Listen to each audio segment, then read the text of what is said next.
Itong Nissan Versa, ginawa nila, yan no, dinagyan nila ng anti-seize. So may caliper fault. Huwag niyong gagawin yan. Don't ever do that, okay? Okay, linisin natin to. Both side, ginawa ganyan.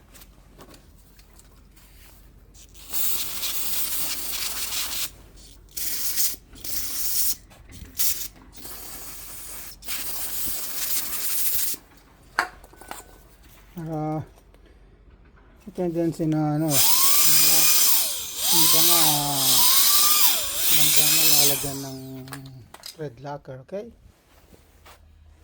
Ito, bigyan nila ng anti-seize yung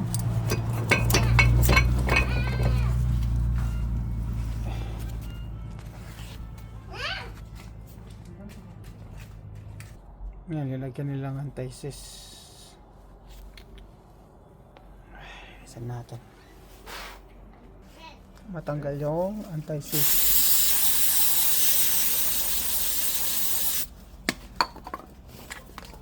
Pakainin mo lang to, bro.